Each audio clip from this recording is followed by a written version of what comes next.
बार की बात है, दो पड़ोसी राज्य के राजा आपस में बात करते हैं।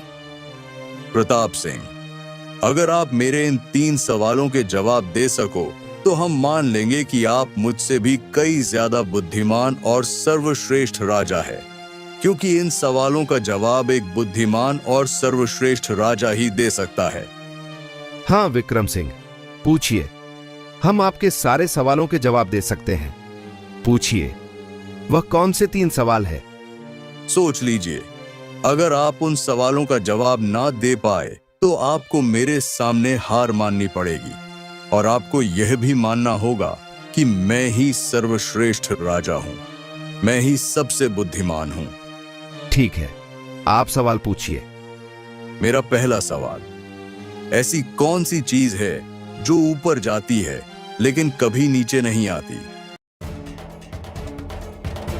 मेरा दूसरा सवाल, मछली पानी में रहकर खुद पानी कब और किस वक्त पीती है? और मेरा तीसरा सवाल, दुनिया की सबसे कीमती चीज क्या है जो खरीदी नहीं जा सकती? अब बताइए, इन सवालों का क्या उत्तर है? यह सारे सवाल सुनकर राजा प्रताप सिंह का चेहरा उतर जाता है। क्या हुआ महाराज प्रताप सिंह, आपको इन सवालों के उत्तर नहीं पता? कमाल की बात है, आप मेरे एक सवाल का भी जवाब नहीं दे पा रहे। माफ करना प्रताप सिंह, लेकिन हमें लगता है कि एक राजा को इतनी बुद्धि तो होनी चाहिए कि वह इन सवालों का जवाब दे पाए। अगर वह इन सवालों का जवाब नहीं दे पा रहा तो वह राजा ही किस काम का? हम आपके सारे सवालों के उत्तर देंगे, लेकिन इन हमें सोचने के लिए कुछ वक्त चाहिए ही होगा ना। हम इतने जल्दी आपके सवालों का जवाब कैसे दे सकते हैं? हाँ हाँ हाँ, क्यों नहीं, हम आपको 1 महीने का वक्त देते हैं। आप आराम से सोचिए और मेरे इन सवालों का जवाब दीजिएगा। हमें आपके जवाब का इंतजार रहेगा। लेकिन अगर 1 महीने के बाद भी आप मेरे प्रश्न का उत्तर नहीं दे पाए तो फिर आपको हमें सर्वश्रेष्ठ राजा मानना होगा। हमें मंजूर है। हमें खुद पर पूरा यकीन है कि हम आपके तीनों सवालों के जवाब 1 महीने के अंदर दे देंगे। ठीक है महाराज, हमें आपके उत्तर का इंतजार रहेगा। वैसे हमें तो नहीं लगता कि आप मेरे सवालों का उत्तर दे पाएंगे, फिर भी मैं 1 महीने का इंतजार कर लेता हूं, क्योंकि मैं अच्छी तरह से जानता हूं कि मैं ही सर्वश्रेष्ठ राजा हूं। विक्रम की यह सारी बातें सुनकर प्रताप सिंह का खून खौल जाता है, लेकिन वह कुछ नहीं बोल पाता। विक्रम वहां से चला जाता है। उसके जाने के बाद प्रताप सिंह अपने मंत्री से बोलता है, मंत्री जी, गांव में ऐलान कर दीजिए कि जो कोई भी मेरे 3 सवालों का जवाब देगा, हम उसे 1000 सोने के सिक्के इनाम में देंगे। फिर पूरे गांव में यह बात फैल जाती है। लोगों में चर्चा होने लगती है।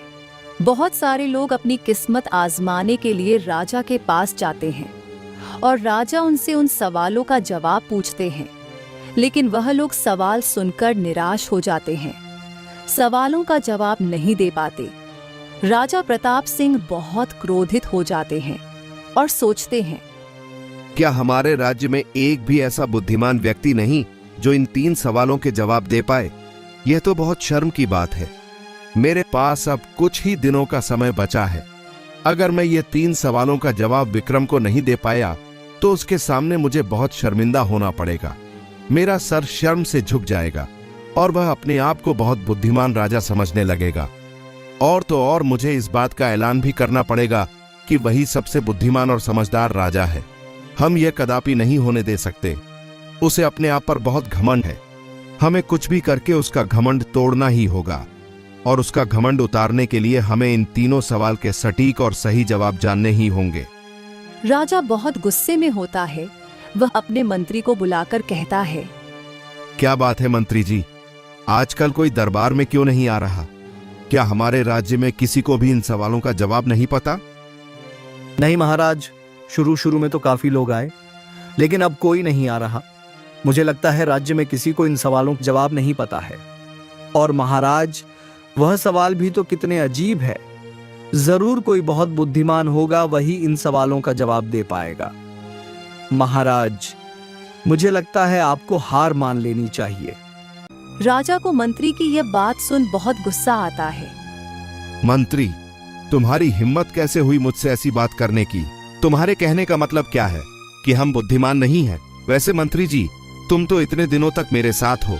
हमारे राज्य पर कभी कोई मुसीबत आती है तो तुम हमें सही सलाह देते हो। बुद्धि तो तुम्हारे पास भी बहुत है, फिर तुम इन सवालों के जवाब क्यों नहीं दे सकते? महाराज, मैं इन सवालों का जवाब कैसे दे सकता हूँ? क्यों नहीं दे सकते?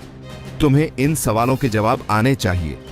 आखिरकार तुम इस राज्य के मंत्री हो, तुम्हें ही मेरे सवालों के जवाब देने होंगे।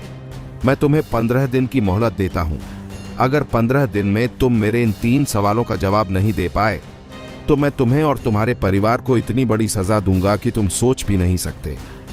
ऐसा मत कीजिए महाराज, मैं माफी चाहता हूँ। अगर मैंने कुछ गलत बोल दिया हो तो मुझे माफ कर दीजिए, लेकिन ऐसा मत कीजिए। मैं इन सवालों का जवाब नहीं दे पाऊंगा। मैंने एक बार कह दिया तो कह दिया। मुझे तुमसे ही इन सवालों के जवाब चाहिए। कुछ भी करो, दिन रात एक करो, लेकिन मेरे इन सवालों का जवाब ढूंढ कर लाओ, वरना तुम्हारी और तुम्हारे परिवार की खैर नहीं। अब जाओ यहां से। अब तुम मुझे अपना मुंह तभी दिखाना जब तुम्हें मेरे सवालों के जवाब मिल जाएंगे। मंत्री बहुत परेशान हो जाता है और घर आ जाता है। घर आने के बाद उसकी पत्नी उससे पूछती है, क्या बात है जी, बहुत परेशान दिखाई दे रहे हैं। मंत्री आहंग अपनी पत्नी को पूरी बात बताता है। उसकी पत्नी यह सुन बहुत घबरा जाती है। हे राम, यह क्या हो गया? ये बिन बुलाए मुसीबत हमारे गले आकर पड़ गई। हमने तो कुछ किया भी नहीं। महाराज को ऐसा नहीं करना चाहिए था। वह अपनी इज्जत बचाने के लिए हमारे परिवार को दांव पर लगा रहे हैं। वह अच्छे से जानते हैं कि वह इन सवालों का जवाब नहीं दे पाएंगे, इसलिए उन्होंने जानबूझकर आपसे जवाब मांगा है। उन्हें उनकी इज्जत इतनी प्यारी है कि उसके लिए उन्हें अपने मंत्री के परिवार तक की परवाह नहीं की। तुम नहीं जानती जानकी, महाराज कुछ भी कर सकते हैं। मैं उनको अच्छी तरह से जानता हूँ। मैं उनके साथ बहुत दिनों से रह रहा हूँ। जहाँ तक मैं उन्हें जानता हूँ, वह हमें फांसी भी दे सकते हैं। अगर मैं उनके सवालों का ना जवाब दे पाया तो बहुत बड़ा अनर्थ हो जाएगा। वह हमारे परिवार को नहीं छोड़ेंगे। उन्होंने मुझे धमकी दी है। अब हम क्या करेंगे? कुछ सोचा है? नहीं जानकी, हम कुछ नहीं कर सकते। अब हमारे हाथ में कुछ नहीं है। मैं इन सवालों का जवाब कभी नहीं दे पाऊंगा। अब जो होगा वह देखा जाएगा। जैसे भगवान की इच्छा होगी वही होगा। जानकी, तुम एक काम करो, हमारे बेटे को यहाँ से कहीं दूर भेज दो। हमारा क्या है, हमारी तो उम्र हो चली है, लेकिन हमारा बेटा अभी जवान है, उसकी शादी भी नहीं हुई है। अगर वह यहाँ रहा तो महाराज उसे भी सजा देंगे। हमें जो सजा मिलेगी हम भुगत लेंगे, लेकिन हमारा बेटा उस समय यहाँ नहीं रहना चाहिए। हम उसे कहीं दूर भेज देते हैं, फिर चाहे महाराज हमें मार ही क्यों ना डालें, हमारा बेटा तो जीवित रहेगा। तभी वहां पर मंत्री का बेटा अभय आ जाता है। फिर मंत्री और जानकी मिलकर उसे सारी बात बताते हैं। तो अभय बोलता है, पिताजी, आप तो बहुत बुद्धिमान हो। आपने एक नहीं कई बार इस राज्य के लिए फैसले लिए हैं, फिर आप कैसे हार मान सकते हो? बेटा, राजा ने सवाल ही कुछ ऐसे पूछे हैं जो अजीब और गरीब है, जिनका उत्तर मेरे पास नहीं है। उनका सवाल है कि मछली पानी में रहकर खुद पानी कब पीती है, और दूसरा सवाल, वह कौन सी ऐसी चीज है जो ऊपर तो जाती है लेकिन नीचे नहीं आती। और उनका तीसरा सवाल है, दुनिया की सबसे कीमती चीज क्या है जो खरीदी नहीं जा सकती। अब तुम ही बताओ बेटा, मैं इन सब सवालों के क्या जवाब दूं? ये सवाल ही कितने अजीब है। हाँ पिताजी, ये कैसे सवाल है? इतने अजीब सवाल तो मैंने आज तक कहीं नहीं सुने। भला कोई आदमी इनका जवाब कैसे बता सकता है? मछली तो हर समय पानी में ही रहती है, तो कोई ये कैसे बता सकता है कि वह पानी कब पीती है? बाकी के 2 सवाल भी बहुत ही अजीब हैं। पिताजी, यह तो सरासर अन्याय है, यह सही नहीं है। महाराज को यह सब नहीं करना चाहिए। आखिर इसमें आपकी क्या गलती है? और पिताजी, मैं आप दोनों को छोड़कर कहीं नहीं जाऊंगा, चाहे महाराज मुझे सजा क्यों ना सुना दे। मुझे मंजूर है, मैं आप दोनों के साथ ही रहूंगा। नहीं मेरे बच्चे, हमारी बात समझने की कोशिश कर। तू यहाँ से कहीं दूर चला जा। और मेरे बेटे, अपनी पहचान छुपा लेना। किसी को अपनी पहचान मत बताना कि तुम कौन हो और किसके बेटे हो, नहीं तो राजा के आदमी तुम्हें ढूंढ लेंगे। हमारी फिक्र मत कर बेटा, हमारे नसीब में होगा वही होगा, हमें मंजूर है। आप दोनों कैसी बात कर रहे हो? मैं आप दोनों को छोड़कर कहीं नहीं जा सकता। आखिर आप दोनों मेरे माता पिता हो। मैं आपको छोड़कर नहीं रह सकता। चाहे कुछ भी हो जाए, मैं यहां से कहीं नहीं जाऊंगा। बेटा, शायद किस्मत यही चाहती है कि तू यहां से कहीं दूर चला जाए। मेरे बच्चे, यह भी तो हो सकता है ना, तुझे बाहर रहकर शायद इन सब सवालों के जवाब मिल जाए। अगर ऐसा हुआ तो तू उसी दिन लौट आना बेटा।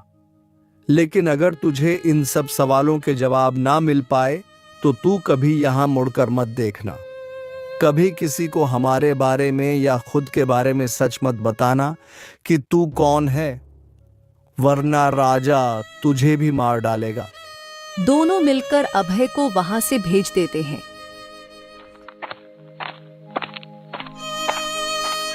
अभय गांव छोड़कर बहुत ही उदास मन से वहां से निकल पड़ता है।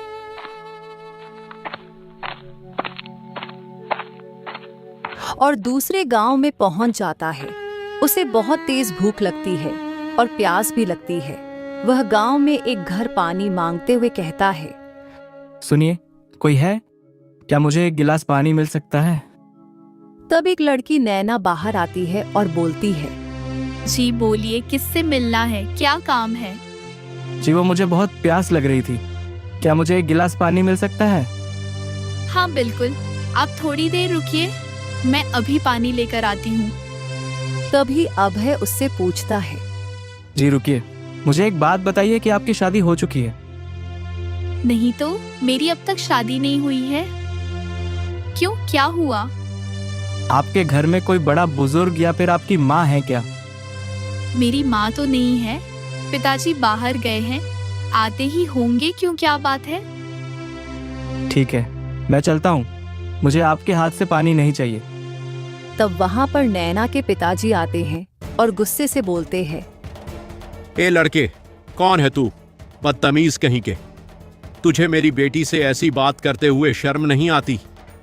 एक तो तुझे मेरी बेटी पानी दे रही है, ऊपर से तू उससे शादी के बारे में पूछ रहा है। तू मेरी बेटी को छेड़ रहा है। बेशर्म कहीं का, चला जा यहां से। अगर दोबारा यहां दिखा तो तेरे टांगे तोड़कर रख दूंगा। नहीं बाबा, आपको कोई गलतफहमी हुई है, मैं छेड़ नहीं रहा था।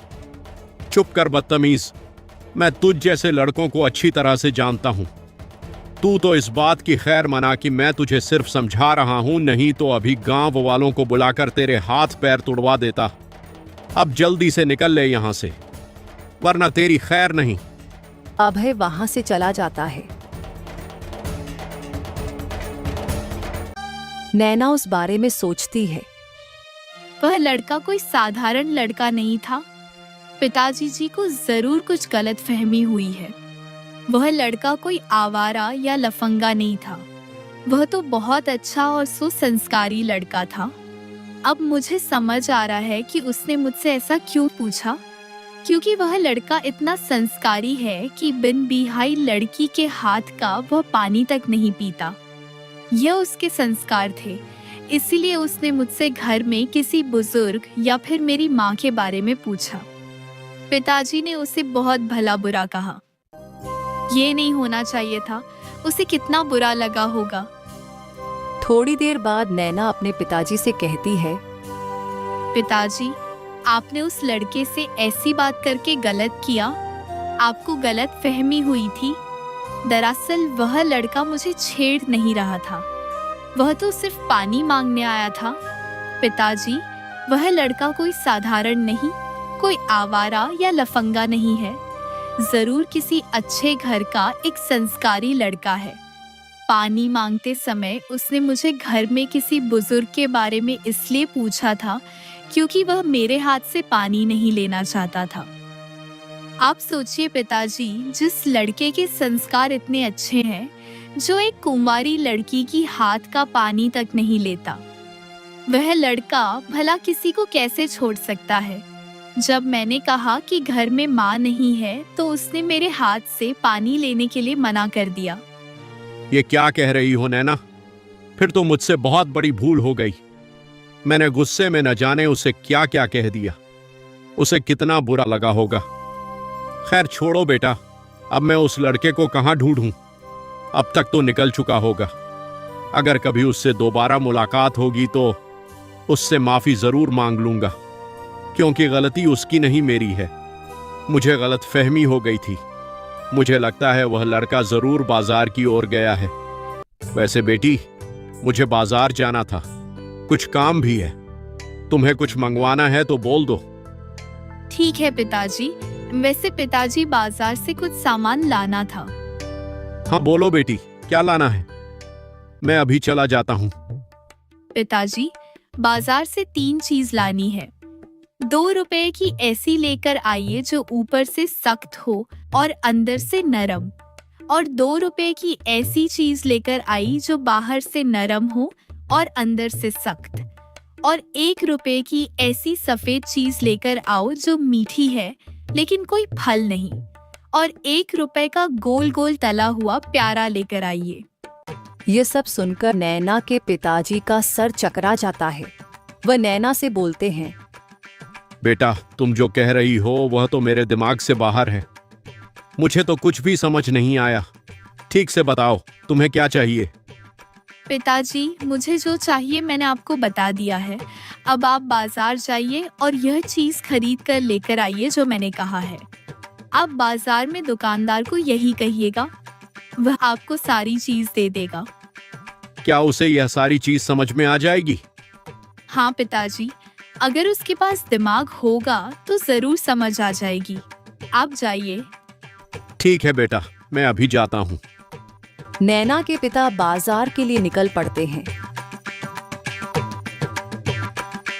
एक दुकानदार से कहते हैं, सुनो भाई, 2 रुपए की ऐसी चीज दीजिए जो ऊपर से सख्त हो और अंदर से नरम हो, और 2 रुपए की ऐसी चीज दीजिए जो बाहर से नरम हो और अंदर से सख्त हो, और 1 रुपए की ऐसी सफेद चीज दीजिए जो मीठी है लेकिन कोई फल नहीं, और 1 रुपए का गोल गोल तला हुआ प्यारा दे दो। ये सारी बातें सुनकर दुकानदार का सर घूम जाता है। ये क्या बोल रहे हो? नरम कड़क सफेद चीज, ये सब क्या है? मुझे तो कुछ भी समझ में नहीं आ रहा। तुम्हें आखिर चाहिए क्या? साफ साफ बोलो। मेरी बेटी ने मुझे यही लाने के लिए कहा है। तुम्हें पता होगा, तुम मुझे यह चीज दे दो। आपकी यह टेढ़ी बातें मेरे दिमाग से बाहर है। मुझे कुछ भी समझ नहीं आ रहा। मैं आपको कुछ नहीं दे सकता। जाइए यहाँ से। फिर नैना के पिताजी दूसरे दुकानदार के पास जाते हैं तो उन्हें भी यह सारी चीज समझ नहीं आती। फिर वो और एक दुकानदार के पास जाते हैं तो वो गुस्से से कहता है, क्यों रे बूढ़े, तू पीकर तो नहीं आया, या फिर तुझे मजाक करने के लिए मैं ही मिला था? तुझे कुछ खरीदना है भी या नहीं? मेरा समय बर्बाद मत कर, निकल जा यहाँ से। वो दुकानदार उसे वहां से भगा देता है। फिर रास्ते में उसकी मुलाकात अभय से होती है। वो अभय देख बहुत खुश हो जाता है और उसे कहता है, अच्छा हुआ बेटे, तुम मुझे यहीं मिल गए। मुझसे बहुत बड़ी गलती हो गई। मैंने अनजाने में तुम्हें बहुत कुछ सुना दिया। दरअसल मुझे पूरी बात पता ही नहीं थी, और मैं तुम्हें समझ ही नहीं पाया। मैं तुम्हें औरों की तरह समझ रहा था, लेकिन जब मेरी बेटी ने मुझे समझाया तब मुझे समझ आया कि तुम औरों की तरह नहीं हो, कि तुम कितने संस्कारी हो। तुम्हारी उन बातों का मतलब मुझे तो नहीं समझ आया, लेकिन मेरी बेटी बहुत समझदार और बुद्धिमान है। उसने मुझे सारी बात बताई। तब मुझे मेरी गलती का एहसास हुआ। मुझे माफ कर देना बेटे। अरे नहीं नहीं बाबा, आप माफी मत मांगे। आपकी जगह कोई और होता तो उसे भी शायद गलतफहमी हो जाती। मुझे लगता है मेरे बात करने का तरीका ही कुछ ऐसा था कि आपको गलतफहमी हो गई। आप माफी मत मांगे। वैसे बाबा, आप बहुत परेशान दिख रहे हो, कोई बात है? हाँ बेटा, दरअसल मेरी बेटी ने बाजार से कुछ चीज मंगवाई थी। मैं बहुत दुकानदारों के पास गया, लेकिन वह दुकानदार समझ ही नहीं पा रहे। मुझे एक भी चीज नहीं मिली। मुझे बताइए, शायद मैं आपकी कुछ मदद कर पाऊं। नैना के पिताजी अभय को उन चीजों के बारे में बताते हैं तो अभय सोचता है, सचमुच यह लड़की तो बहुत बुद्धिमान है। लगता है उसने किसी की परीक्षा लेने के लिए यह सब किया है। बाबा, आप चिंता मत कीजिए, मैं समझ चुका हूं कि आपकी लड़की को कौन सी चीज चाहिए। आप चलिए मेरे साथ, मैं आपको चीज दिलवाता हूं। फिर अभय नैना के पिताजी के साथ एक दुकानदार के पास जाकर बोलता है, सुनिए भाई साहब, मुझे 2 रुपए की ऐसी चीज दीजिए जो बाहर से सख्त और अंदर से नरम हो, जो कि नारियल है। क्योंकि नारियल बाहर से सख्त होता है लेकिन अंदर से गुद्दे वाला नरम होता है। और 2 रुपये की ऐसी चीज दीजिए जो बाहर से नरम हो और अंदर से सख्त, यानी कि 2 रुपये के छुहारे दीजिए, जो बाहर से तो नरम होते हैं लेकिन अंदर से सख्त होते हैं। और 1 रुपये की ऐसी मीठी चीज दीजिए जो फल नहीं है लेकिन मीठी होती है, वह है चीनी। 1 रुपये की चीनी दे दीजिए। ये सारी बातें सुनकर नैना के पिताजी भी दंग रह जाते हैं। अब समझ में आया, तो यह बात थी। तुम तो बहुत बुद्धिमान लड़के हो। ये सब बातें तो मेरी समझ में नहीं आई। इन बाबा को भी सीधे सीधे बोलना चाहिए था ना। ये सारी चीज इतने घुमा फिरा कर बोल रहे थे, मेरे तो कुछ समझ में नहीं आया। मैं तो हैरान हूं कि तुम इन सब चीजों को कैसे पहचान पाए। सचमुच तुम तो बहुत बुद्धिमान हो। फिर दोनों मिलकर वहां से चले जाते हैं। नैना के पिताजी बोलते हैं, अरे बेटा, एक चीज तो रह गई। हाँ बाबा, चलिए मैं आपको वह भी दिल देता हूँ। फिर अभय और बाबा मिलकर एक मिठाई वाले के पास जाते हैं। अभय उनसे कहता है, सुनिए भाई साहब, मुझे गोल गोल तला हुआ प्यारा दे दीजिए। ये तुम क्या कह रहे हो? मुझे कुछ समझ नहीं आ रहा। साफ साफ बताओ, क्या चाहिए?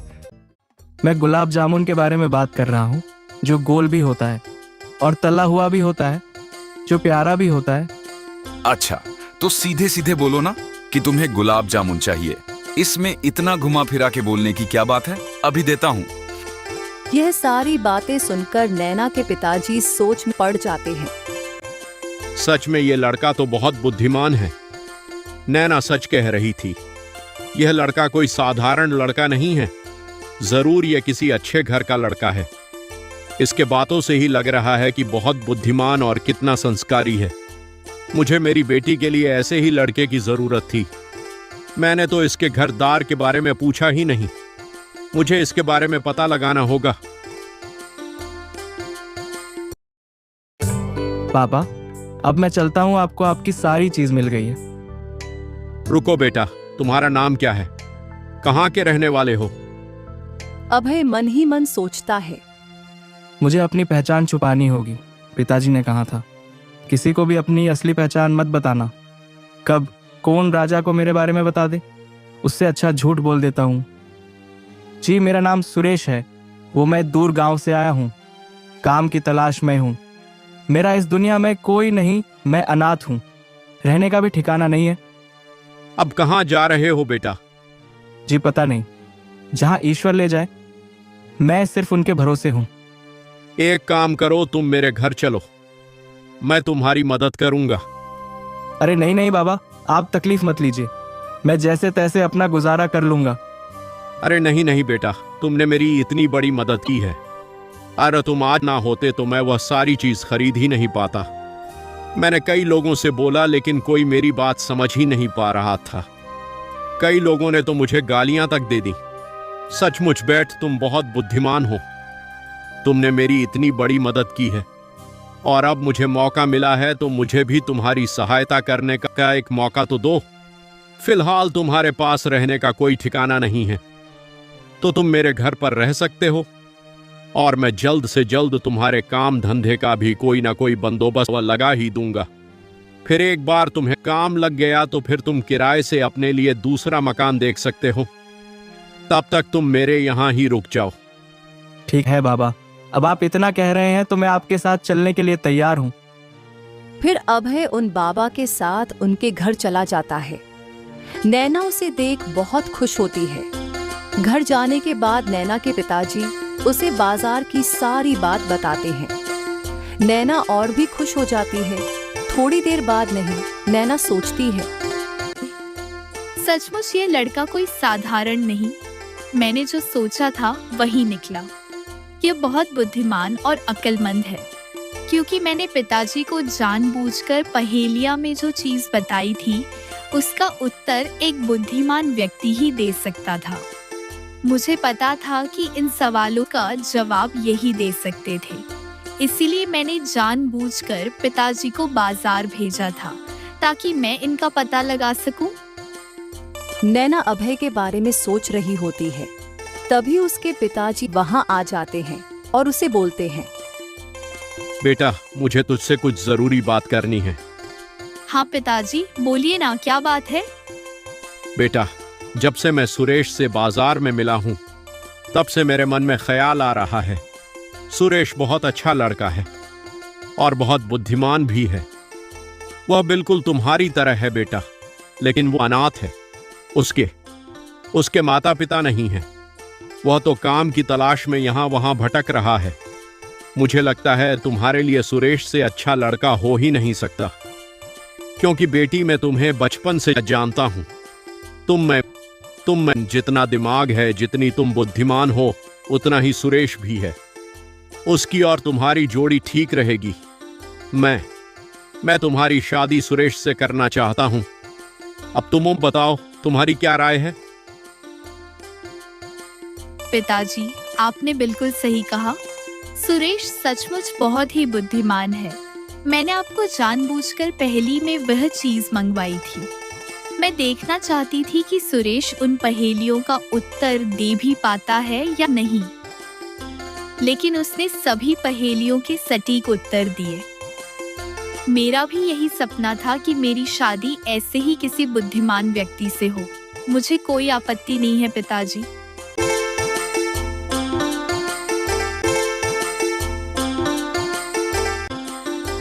यह तो बहुत अच्छी बात है बेटा।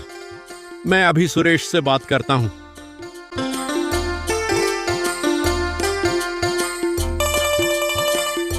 थोड़ी देर बाद नैना के पिताजी अभय से बोलते हैं, बेटा सुरेश, मुझे तुझसे कुछ जरूरी बात करनी है। दरअसल मैं मेरी बेटी के लिए एक लड़के की तलाश में था। मुझे उसके लिए जैसा लड़का चाहिए था वह सारे गुण तुम में हैं। बेटा, तुम्हें कोई ऐतराज ना हो तो मेरी बेटी की शादी मैं तुमसे करवाना चाहता हूँ।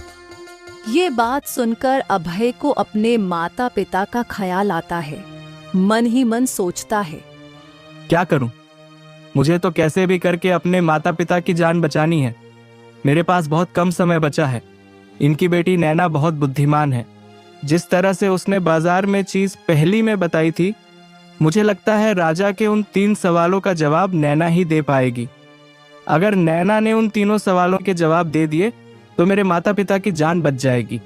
लेकिन इसके लिए मुझे इन्हें सच्चाई बतानी होगी। बाबा, मैं नैना से शादी करने के लिए तैयार हूं। मुझे कोई ऐतराज नहीं है, लेकिन मेरी एक शर्त है। अगर मेरी वह शर्त पूरी होती है तो मैं शादी करने के लिए तैयार हूं। शर्त?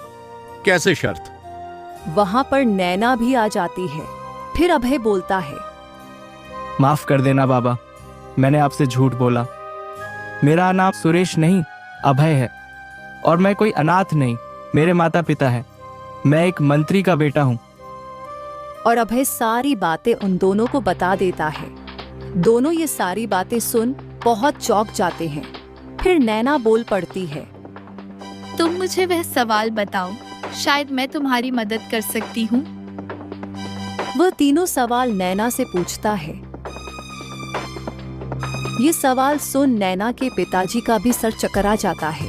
वह बोलते हैं, यह तो बहुत अजीब सवाल है।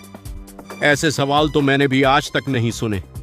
तुम्हारा राजा भी कितने अजीब है। उन्होंने तुम्हारे और तुम्हारे परिवार के साथ बहुत गलत किया है। मैं मजबूर हूँ बाबा, अब आप ही बताइए।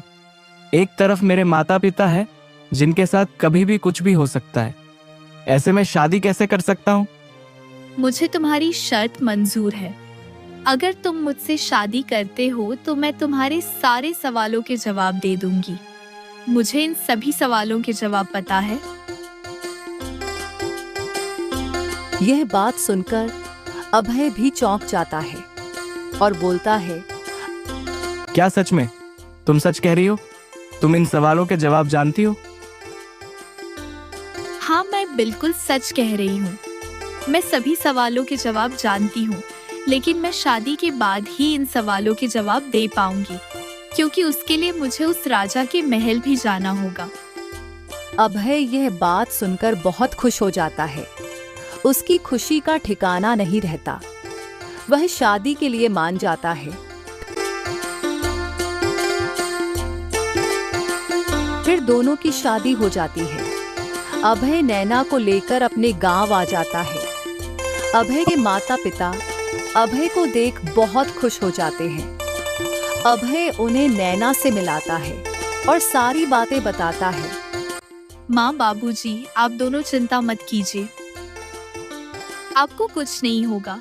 मैं उनके सभी सवालों के जवाब दे सकती हूँ, लेकिन बाबूजी, उसके लिए मुझे महल जाना होगा।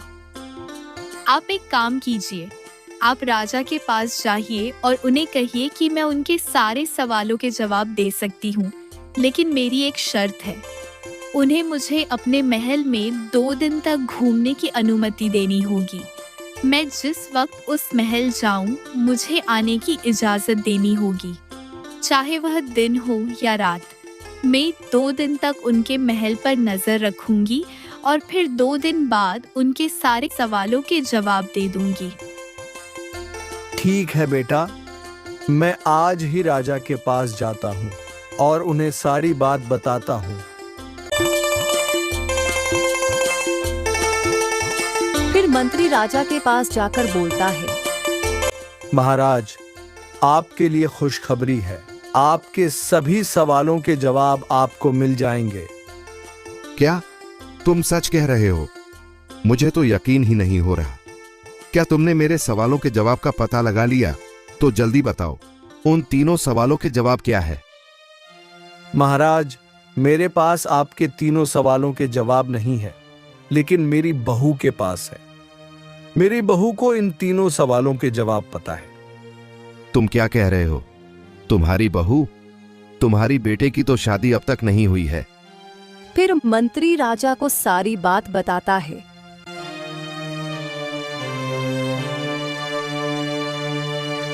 मेरी बहू का कहना है वह 2 दिन बाद आपको आपके सवालों के जवाब दे देगी, लेकिन उसके लिए मेरी बहू ने एक शर्त रखी है। उसकी शर्त यह है कि उसे बिना किसी रोक टोक के इस महल के अंदर प्रवेश दिया जाए, वह चाहे दिन हो या रात हो। 2 दिन वह आपके महल में आना चाहती है। ठीक है, हम तुम्हारी बहू की शर्त को स्वीकार करते हैं। तुम्हारी बहू 2 दिन जब चाहे इस महल में आ सकती है, किसी भी कमरे में जा सकती है, पूरा महल घूम सकती है। तुम उसे जाकर कह दो कि मुझे 2 दिन बाद मेरे सवालों के जवाब चाहिए। फिर मंत्री घर जाकर अपनी बहू को सारी बात बताता है। यह बात सुन नैना भी बहुत खुश हो जाती है। थोड़ी देर बाद रात हो जाती है। उसके बाद नैना उस महल में जाती है और बहुत देर तक वहीं रुकती है और नजर रखती है। वह देखती है कि रानी के कमरे में से एक आदमी चोरी चुपके से बाहर आ रहा होता है। नैना को उस पर शक होता है। फिर दूसरे दिन वह यह बात अभय को बताती है। लेकिन नैना, उस आदमी का इन सवालों से क्या लेना देना है? लेना देना है, मुझे आज रात को भी वहां जाना होगा और इस बात की पुष्टि करनी होगी। फिर थोड़ी देर बाद रात हो जाती है। नैना उस रात को भी उस महल के बाहर जाकर उस आदमी पर नजर रखती है। थोड़ी देर बाद वह आदमी वहां आता है और कमरे में चला जाता है। नैना भी उस कमरे के पास चली जाती है और उन दोनों की बातें सुनती है। उसके बाद नैना अपने घर लौट आती है और दूसरे दिन महल में नैना को बुलाया जाता है तो राजा नैना से कहता है, देखो बहुरानी, जैसा कि तुमने कहा था, मैंने तुम्हारे साथ तुम्हारी शर्त मानी है। जैसा कि तुमने वादा किया था कि 2 दिन बाद तुम मेरे तीनों सवालों के जवाब दे दोगी। अब वो वक्त आ चुका है। तुम्हारे 2 दिन पूरे हो चुके हैं। अब बताओ बहुरानी, मेरे उन तीनों सवालों के जवाब क्या है?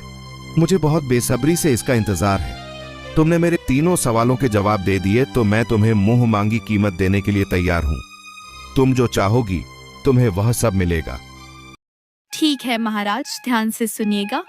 मैं आपके तीनों सवालों के जवाब देने जा रही हूँ। आपका पहला सवाल था कि ऐसी कौन सी चीज है जो ऊपर तो जाती है लेकिन नीचे नहीं आती? इसका जवाब है उम्र। उम्र ही ऐसी चीज है जो हमेशा बढ़ती है, कभी घटती नहीं। राजा ये सुनकर बहुत खुश हो जाता है और बोलता है, हाँ बिल्कुल, तुमने बिल्कुल सच कहा। सच में बहुरानी, तुम तो बहुत बुद्धिमान हो। यह जवाब तो मेरे दिमाग में आया ही नहीं। बहुरानी, मेरे अगले सवाल का भी उत्तर दो। आपका अगला सवाल था कि दुनिया की ऐसी कौन सी कीमती चीज है जो खरीदी नहीं जा सकती? इसका उत्तर है वक्त। वक्त तक एक ऐसी चीज है जो सबसे कीमती है, लेकिन दुनिया का कोई भी अमीर से अमीर आदमी वक्त को खरीद नहीं सकता। वक्त किसी के भी हाथ में नहीं होता। ये सुनकर वहां के सभी लोग आश्चर्यचकित हो जाते हैं। राजा की खुशी का ठिकाना नहीं रहता। वह बोल पड़ता है, शाबाश बहुरानी, तुमने यह भी बिल्कुल सच कहा। इस दुनिया में वक्त ही सबसे कीमती चीज है जो कभी खरीदी नहीं जा सकती। बहुरानी, बस मेरे आखिरी सवाल का जवाब दे दो। उसके बाद जो तुम कहोगी मैं तुम्हें सब दे दूंगा। और मुझे यकीन है मेरे तीसरे सवाल का भी जवाब तुम दे सकती हो, क्योंकि तुम्हारे दिमाग का जवाब नहीं। आपका तीसरा सवाल यह था कि मछली पानी में रहकर किस वक्त पानी पीती है। इस सवाल का जवाब तो आपके महल में ही है। ये तुम क्या कह रही हो बहुरानी? इस बात का उत्तर भला मेरे महल में कैसे हो सकता है? मैं कुछ समझा नहीं। आप आपके महल के सेवक मदन लाल को यहाँ बुलाए, तभी मैं आपके सवाल का जवाब दे पाऊंगी। फिर नैना के कहने पर राजा मदन लाल को वहां बुलाते हैं। फिर नैना बोलती है, आप इस मदन लाल से पूछिए कि इसका महारानी से क्या संबंध है। यह बात सुनकर राजा चौंक जाते हैं और कहते हैं, बहुरानी, ये तुम क्या कह रही हो? भला इस सेवक का हमारे रानी से क्या संबंध हो सकता है? महाराज, यह तो आप अपने सेवक से ही पूछिए, यही आपको सच बताएगा। मदन लाल, चुप क्यों खड़े हो? बोलो, यह बहुरानी क्या कह रही है? तुम्हारा महारानी से क्या संबंध है? महाराज, मुझे नहीं पता कि बहुरानी क्या कह रही है। भला मेरा महारानी के साथ क्या संबंध हो सकता है? मैं तो एक मामूली सा सेवक हूं। आप क्या कह रहे हैं? मेरे तो कुछ समझ में नहीं आ रहा। आखिर मैंने किया क्या है? सच सच बताओ मदन लाल, तुम झूठ नहीं बोल सकते। मैंने अपनी आंखों से तुम्हें देखा है और मैंने तुम्हारी सारी बातें सुन ली है। एक तो तुम अपने मुंह से महाराज को सारी सच्चाई बता दो, वरना मैंने जो सुना है मैं वह सारी बातें महाराज को बता दूंगी। अब तुम सोच लो तुम्हें क्या करना है। और अगर मैंने महाराज को सारी बातें बता दी तो तुम सोच भी नहीं सकते कि तुम्हारे साथ क्या हो सकता है। उससे अच्छा अपना जुर्म तुम खुद ही कबूल कर लो। ये सारी बातें सुन मदन लाल बहुत डर जाता है। उसके हाथ पैर कांपने लगते हैं। वह डरते डरते महाराज से कहता है, महाराज, मुझे माफ कर दीजिए। मुझसे बहुत बड़ी भूल हो गई। यह सब मैंने महारानी के कहने पर किया था। मेरी तो हिम्मत भी नहीं थी कि मैं उनके पास जा सकूं, लेकिन महारानी ने ही मुझे उकसाया था। मेरे इसमें कोई गलती नहीं है। महाराज को यह सुन भी बहुत गुस्सा आता है। वह गुस्से से बोलते हैं, आखिर ये हो क्या रहा है? हमारी कुछ समझ नहीं आ रहा। बहुरानी, तुम हमें सारी बात बताओ। दरअसल महाराज, आपके रहते हुए महारानी के संबंध इस मदन लाल के साथ है। मैंने 2 दिन आपके महल में आने की इजाज़त इसलिए मांगी थी कि मैं इस महल में रहकर इस बात का पता लगा सकूं कि आखिर इस महल में चल क्या रहा है, जो आपको भी नहीं पता। तभी मैंने देखा कि 2 दिन से यह सेवक आधी रात को महारानी के कमरे में जाता था। और तो और कल रात मैंने महारानी और इस मदन लाल की बातें भी सुनी। उन बातों से मुझे यह पता चला कि यह पिछले कई सालों से आपके पीठ पीछे यह गंदा काम कर रहे हैं। महारानी और यह सेवक आपको धोखा दे रहे हैं। ये सारी बातें सुनकर महाराज के पैरों तले जमीन खिसक जाती है। उन्हें बहुत बड़ा धक्का लगता है। वे सैनिकों से कहकर मदन लाल को बंदी बना लेते हैं और महारानी को भी बंदी बना लेते हैं।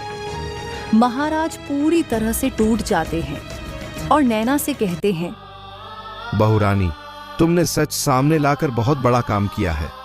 मैं तो इस बारे में कभी सोच भी नहीं सकता था कि मेरे पीठ पीछे महारानी ये सब कर रही है।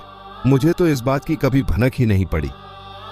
महाराज, आपके तीसरे सवाल का यही उत्तर है। अगर महल में रहते हुए आपको अपनी पत्नी के बारे में यह तक नहीं पता कि वह कब क्या करती है, फिर कोई आदमी ये कैसे बता सकता है कि मछली पानी में रहकर जल कब पीती है।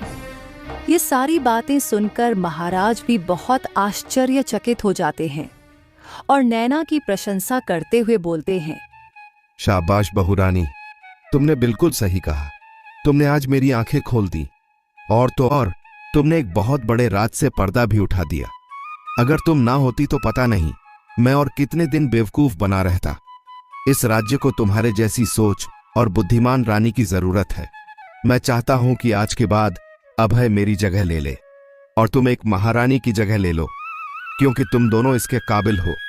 मैं आज से ही मेरा राजपाट छोड़कर जा रहा हूं। अब मेरा यहां बिल्कुल भी मन नहीं लगेगा। मैं इस धोखे के साथ यहां और नहीं रह सकता। अगर यहां रहूंगा तो बार बार मुझे महारानी का दिया हुआ धोखा ही याद आएगा। इससे अच्छा मैं बहुत दूर चला जाता हूं। अब यह राजपाट मुझसे ना हो पाएगा। मैं नहीं संभाल पाऊंगा और मैं अभय को यहाँ का नया राजा घोषित करता हूं। मुझे यकीन है तुम दोनों इस राज्य की देखभाल बहुत अच्छे से कर पाओगे।